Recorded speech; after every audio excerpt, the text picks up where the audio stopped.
বেশ কিছুদিন হলো আপনি চোখের ঝাপসা দেখতে শুরু করেছেন, চোখে ঠান্ডা জল দিচ্ছেন কিন্তু কাজ হচ্ছে না। চোখের ডাক্তারের কাছে গিয়ে জানতে পারলেন যে আপনার যে রোগ হয়েছে তা সারবার নয়, আপনি অন্ধ হতে বসেছেন। কোন রোগের কথা বলছি তা ভিডিওতে পরে জানতে পারবেন। কিন্তু আপনার কি কোনো ধারণা আছে যে বাংলাদেশে কত মানুষ অন্ধ হয়ে আছেন? 2023 সালে সেপ্টেম্বরের এক সার্ভে রিপোর্ট অনুযায়ী বাংলাদেশে প্রায় 9 লাখেরও বেশি মানুষ অন্ধ, আর প্রায় 75 লক্ষ মানুষ অন্ধ হওয়ার কাছাকাছি পৌঁছে গিয়েছেন।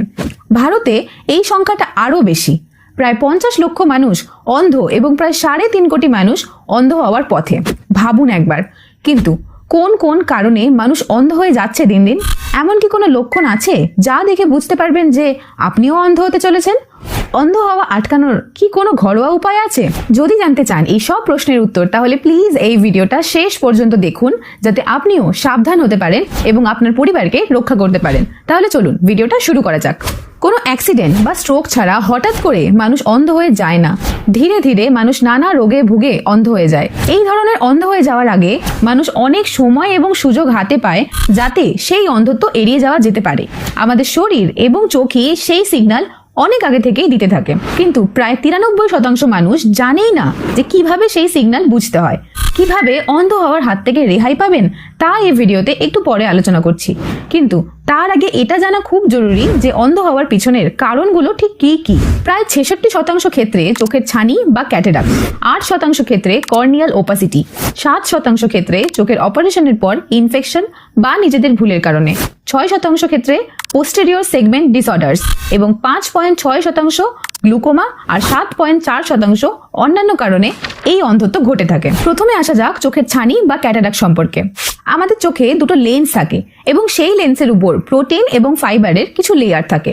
মানুষ যখন ছোট থাকে তখন সেই লেন্স সব থেকে সুস্থ সবল থাকে, কিন্তু যত বয়স বাড়তে থাকে ততই ওই লেন্সে থাকা প্রোটিন এবং ফাইবার ভেঙে গিয়ে ক্লাম্প বা গুটিয়ে যেতে থাকে, যার ফলে লেন্সের উপর প্রোটিন এবং ফাইবারের কণা জমা হয়ে লেন্স ঘোলাটে হয়ে যায়। এটাকেই আমরা বাংলা ভাষায় চোখে ছানি পড়া বলি। অনেক কারণে এই ছানি পড়তে পারে, যেমন অত্যাধিক মাত্রায় স্টেরয়েড জাতীয় ওষুধ খেলে, খুব বেশি ধূমপান করলে ইত্যাদি নানান কারণে হতে পারে। প্রথম দিকে ঝাপসা দেখায় সবকিছু, কিন্তু দিন দিন বাড়তে থাকে এই সমস্যা। তারপর চোখের মনির উপর সাদাটে স্পট পড়তে থাকে। এরপর আসে কর্নিয়াল ওপাসিটি। আমাদের চোখের মধ্যে কর্নিয়া নামে একটা খুব গুরুত্বপূর্ণ স্তর বা লেয়ার থাকে, যা লেন্সের মতো কাজ করে। এই কর্নিয়া যখন ড্যামেজ হয়ে যায় তখন আমরা ভালোভাবে কোনো জিনিসই দেখতে পাই না, সবকিছু ঘোলাটে দেখায়। এটাকেই বলে কর্নিয়াল ওপাসিটি।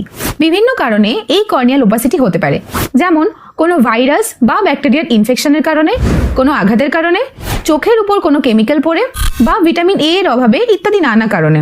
হঠাৎ চোখ মিশমিশ করতে থাকে, বেশ কিছুদিন ধরে ঝাপসা দেখায় এবং কিছুতেই সেই ঝাপসা ভাব যেন কমেই না। চোখের মনির আশেপাশে বা উপরে সাদাটে ঘোলাটে রঙের দাগ দেখা গেলে বুঝতে হবে যে চোখের কর্নিয়াল ওপাসিটি হয়েছে। এরপর আসে চোখের অপারেশনের পর ইনফেকশন এবং নিজেদের ভুলের কারণে। যেমন চোখে কোনো অপারেশন করার পর চোখ পরিষ্কার করার সময় ভুলবশত নোংরা কাপড় বা হাত না ধুয়ে চোখে দিলে চোখে ইনফেকশন হয়। এর ফলে সেই ইনফেকশন চোখ নষ্ট করে দেয়। অথবা চোখ পরিষ্কার করার সময় তুলোর কোনো অংশ বা কোনো ধুলো কণা যদি চোখে ঢুকে গিয়ে থাকে তাহলে সেটাও চোখ নষ্ট করে ফেলে। এরপর আসা যাক পোস্টেরিয়র সেগমেন্ট ডিসঅর্ডার সম্পর্কে। এই পিএসডি কোনো একটা নির্দিষ্ট রোগ নয়, বরং বেশ কিছু রোগ এর মধ্যে পড়ে, যেমন রেটিনোপ্যাথি, অপটিক নিউরাইটস, ম্যাকিউলার ডিজেনারেশন, ইন্ট্রাভিট্রিয়াস হেমারেজেস এবং রেটিনাল ডিটাচমেন্ট। রেটিনোপ্যাথির ক্ষেত্রে রেটিনার মধ্যে যে সরু সরু রক্তনালীগুলি থাকে তাতে যদি রক্তের চাপ বা প্রেশার বেড়ে যায় তাহলে রক্তনালী ফেটে যায়। আবার অনেক সময় ডায়াবেটিসের কারণে রেটিনার রক্তনালীগুলো অস্বাভাবিকভাবে বেড়ে গিয়ে রেটিনা চাপা দেয়, ফলে দেখতে অসুবিধা হয়। অনেক সময় চোখের মধ্যে ভিট্রিয়াস হিউমারের মধ্যে রক্ত জমে গিয়ে চোখের দৃষ্টিশক্তি কেড়ে নেয়। চোখের নার্ভ বা স্নায়ু ক্ষতিগ্রস্ত হলে চোখ নষ্ট হতে শুরু করে। এই ঘটনাগুলো ঘটে সাধারণত চোখের উপর যদি খুব প্রেসার পড়ে তখন, যেমন অনেকক্ষণ কড়া রোদে তাকিয়ে থাকলে, অনেকক্ষণ ধরে কম্পিউটার বা মোবাইলের স্ক্রিনে তাকিয়ে থাকলে, খুব ঠান্ডায় চোখের শিরা ফেটে গিয়ে ইত্যাদি নানা কারণে। এরপর আসে গ্লুকোমা। চোখের উপর খুব প্রেসার, ডায়াবেটিস ইত্যাদির কারণে চোখের মনির রং আস্তে আস্তে ফ্যাকাশে হতে থাকে, যেন মনে হয় চোখের মণিগুলো চোখের মধ্যে গুলে যাচ্ছে। এর ফলে ধীরে ধীরে মানুষ অন্ধত্বের দিকে এগিয়ে যায়। দিন দিন দৃষ্টিশক্তি কমতে থাকে। সাধারণত এই রোগের কোনো সম্পূর্ণ চিকিৎসা নেই। একবার কোষ নষ্ট হয়ে গেলে তা আর ফেরানো যায় না। এরপর বাকি ক্ষেত্রে সাধারণত চোখে ইনফেকশন, কোনো ধুলোবালি পড়ে, পোকামাকড় কামড়ে চোখ অন্ধ করে দেয়। এবার আসা যাক এই সব অসুবিধাগুলো থেকে কিভাবে আগে ভাগে সতর্ক হয়ে সাবধান হবেন এবং নিশ্চিত অন্ধ হওয়ার হাত থেকে রক্ষা পাবেন। প্রথম এবং প্রধান কর্তব্য হলো নিজের ব্লাড সুগার নিয়মিত চেক করুন এবং তা কন্ট্রোলে রাখুন। সুগার বা ডায়াবেটিস হলে চোখের সমস্যা আসবেই, আর তা থেকে অন্ধত্ব ধারা বাঁধা। নিয়মিত পুষ্টিকর খাবার খান, মৌসুমী ফল, শাকসবজি খান বেশি করে, যাতে পর্যাপ্ত পরিমাণে চোখের জন্য পুষ্টি পেতে পারেন। কড়া রোদে বেরোনোর আগে সানগ্লাস পরে নিন, যাতে সরাসরি সূর্যের আলো চোখে না পড়ে।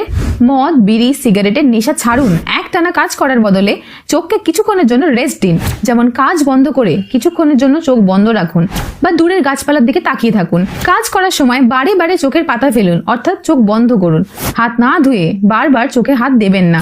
ঘন্টায় অন্তত 2 বার চোখে ঠান্ডা পরিষ্কার খাবার জলের ঝাপটা দিন আস্তে আস্তে। প্রতি বছর একবার করে কোনো বিশেষজ্ঞ ডাক্তারবাবুর কাছ থেকে চোখ পরীক্ষা করিয়ে নিন। তার কাছ থেকে নির্দিষ্ট চোখের ব্যায়াম জেনে নিন। এই চোখের ব্যায়াম শরীরের ব্যায়ামের মতোই চোখকে ভালো রাখে। চোখে কোনো রকম কোনো সমস্যা দেখা দেওয়া মাত্রই কোনো চক্ষু বিশেষজ্ঞ ডাক্তারবাবুর কাছে যান, অবহেলা করবেন না।